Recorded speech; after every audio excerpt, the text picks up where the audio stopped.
রায়েরবাজার কবরস্থান থেকে অজ্ঞাত জুলাই শহীদদের দেহাবশেষ উত্তোলনের দ্বিতীয় দিনের কার্যক্রম চলছে। এ বিষয়ে আরও তথ্য জানাতে যোগ দিচ্ছেন সহকর্মী রিয়াজ রায়হান। রিয়াজ, দেহাবশেষ উত্তোলনের সবশেষ কি তথ্য আছে আপনার কাছে? ডিএনএ পরীক্ষার ফল পেতে এবং পরিবারের কাছে হস্তান্তর প্রক্রিয়া কি হবে কিনা সে বিষয়েও জানাবেন। রাবি, কার্যক্রম গতকাল থেকে শুরু হয়েছে। গতকাল সিআইডির প্রধান এসেছিলেন এবং সাথে সাথে আন্তর্জাতিক ফরেন্সিক বিশেষজ্ঞ যিনি রয়েছেন ফ্রেডরিক লুইস, তিনিও এসেছেন এবং সিআইডির যে ফরেন্সিক টিম তারা এসেছিলেন। গতকালকের যদি আপডেট যদি বলি, আজকের ঘটনা বলার আগে গতকালকে মোট 2 জনের মরদেহ উত্তোলন করা হয়েছিল এবং সেখানে তাদের ডিএনএ যে নমুনা সেটি সংগ্রহ করে পাশাপাশি এই লাশের দাবিদার বা মরদেহের দাবিদার হিসেবে মোট 7টি পরিবারের সদস্যদের ডিএনএ সংগ্রহ করা হচ্ছে এবং সেগুলো মূলত ম্যাচ করানোর পরে বা ডিএনএগুলো যখন ম্যাচ করবে তখন আসলে বোঝা যাবে এই মরদেহগুলো বা কাদের।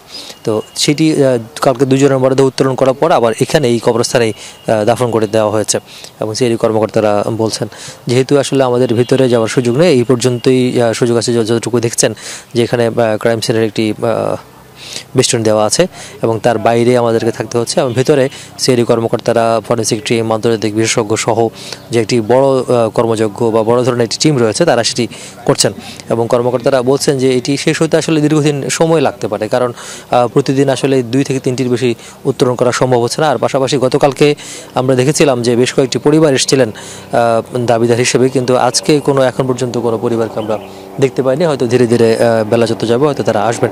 তবে সিআইডি থেকে জানানো হয়েছে মূলত তারা এই যে কার্যক্রমটি করছে সেটি দিন শেষে তাদের যে অগ্রগতি বা দিনের যে কার্যক্রম সেটি গণমাধ্যমে পরবর্তীতে তারা নিজেরাই জানিয়ে দেবেন।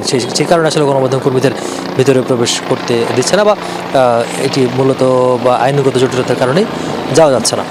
আর কর্মকর্তারা আরও যেটি বলছেন যে যারা আসবেন এখন পর্যন্ত যে 114 জন ধারণা করা হচ্ছিল সেটি যতজন যে সংখ্যা যে যতটুকুতেই গিয়ে দাঁড়াক, যতজন যে পরিবার দাবি করবেন বা যারাই নিখোঁজ বলে দাবি করবেন সবারই ডিএনএ নমুনা সংগ্রহ করা হবে এবং এখানে যারা উত্তোলন যেই সব মরদেহগুলো উত্তোলন করা হবে সেগুলোর সাথে মিলে দেখা হবে। তবে যেহেতু এটি দীর্ঘ প্রক্রিয়া বা দীর্ঘ সময় লাগবে, তো সেই জন্য নির্দিষ্ট করে বলা যাচ্ছে না এই কার্যক্রম কখন শেষ হবে।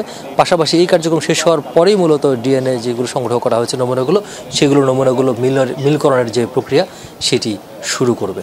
তবে সেটি সময় সাপেক্ষ বলাই যায়। রিয়াজ, আপনাকে ধন্যবাদ।